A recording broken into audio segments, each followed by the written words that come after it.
Situé à Calasparra, ce sanctuaire troglodyte est un chef-d'œuvre d'architecture. Nous testons aujourd'hui son accessibilité pour vous.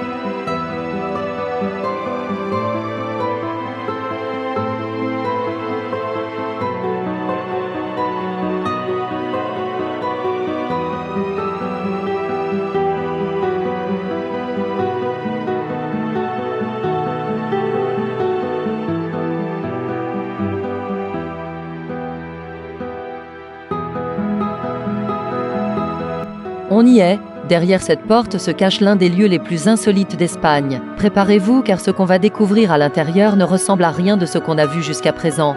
C'est ici que la montagne s'ouvre pour laisser place au sacré. Allez, venez, je vous emmène.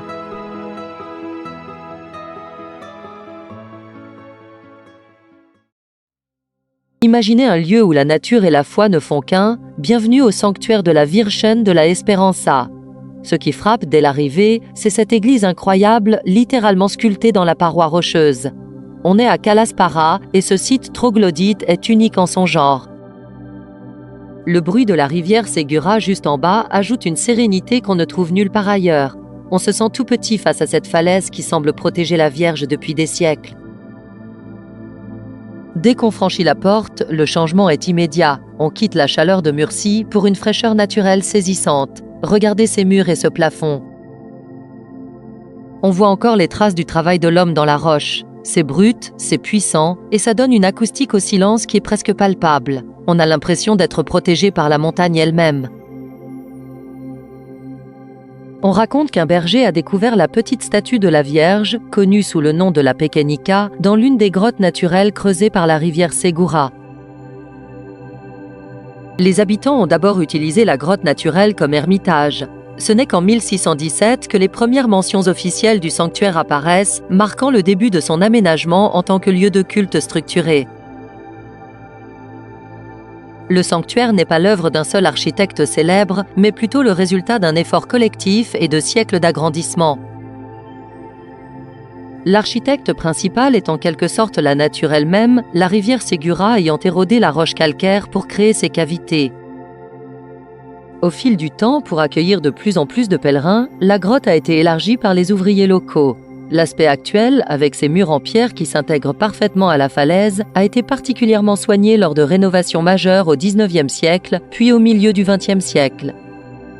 Ce sont principalement les habitants de Calasparra et la confrérie de la Vierge Mayordomia de la fondation du sanctuaire qui ont financé et entretenu le lieu à travers les âges.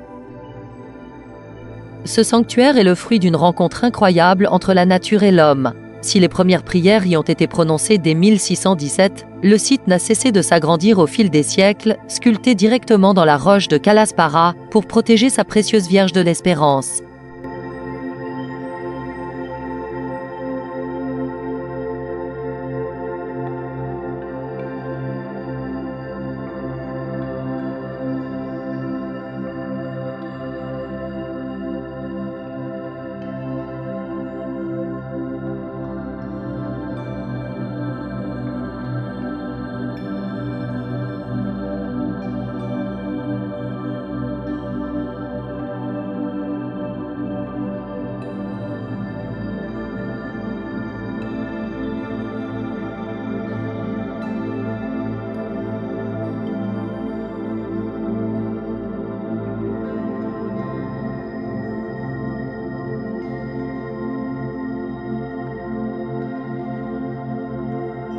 Après l'émotion de l'église, on prolonge la visite par le petit musée du sanctuaire. C'est ici que l'on prend vraiment la mesure de la dévotion des habitants. On y découvre une collection impressionnante de manteaux richement brodés appartenant à la Vierge, mais aussi des objets liturgiques qui ont traversé les siècles. Chaque pièce raconte une histoire de gratitude, un remerciement pour une grâce reçue.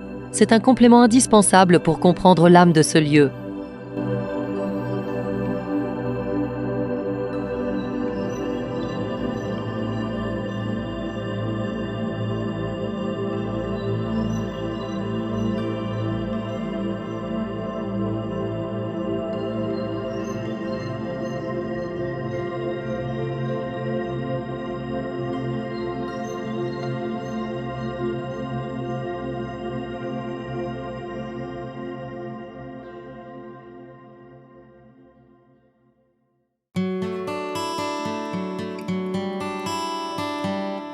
Si ce genre de découverte en Espagne vous plaît, n'hésitez pas à rejoindre notre petite communauté de vadrouilleurs. Un petit clic sur l'abonnement et la cloche et vous serez prévenu dès qu'on reprend la route pour une nouvelle pépite.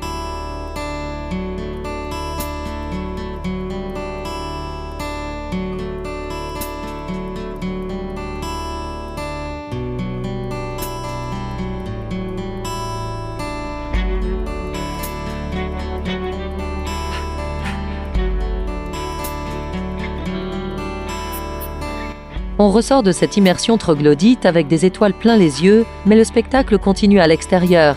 Regardez ces falaises, on se sent minuscule. C'est en prenant un peu de recul qu'on réalise vraiment le travail titanesque de la nature et de l'homme pour intégrer ce sanctuaire dans la roche. C'est impressionnant de voir comment la montagne semble littéralement avaler l'église.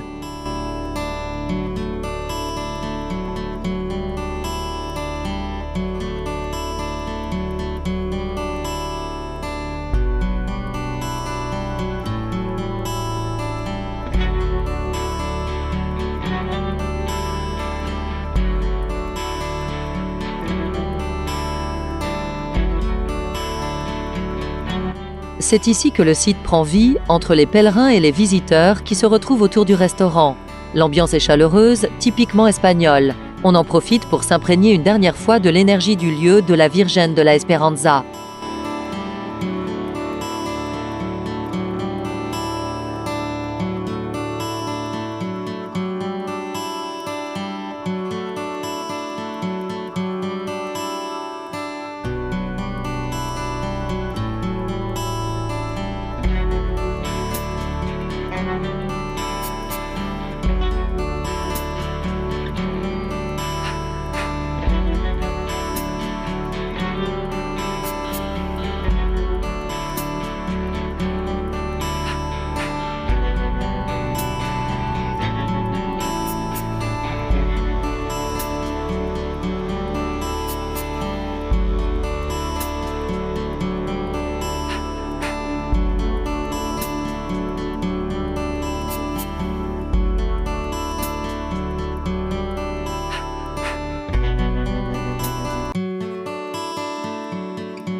Pour prolonger ce moment de calme, on emprunte le petit sentier qui serpente le long de la rivière.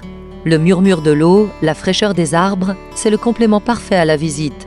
C'est une balade qui ressource vraiment et qui permet de digérer tout ce qu'on vient de voir. Si vous passez dans le coin, ne manquez pas ce chemin, c'est un vrai havre de paix.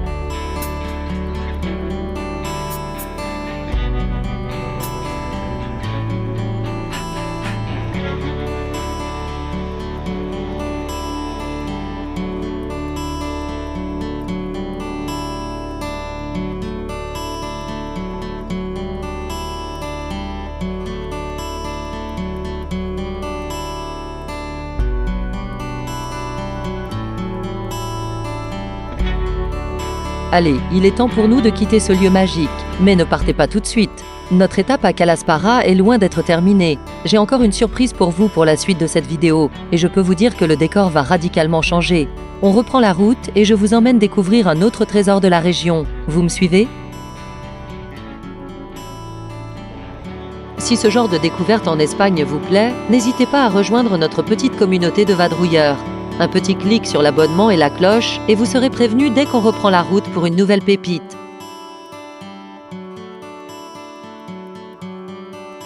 Pour ceux qui nous suivent en camping-car, sachez que l'accès est plutôt facile et le parking spacieux, ce qui change de nos récentes mésaventures dans les ruelles étroites.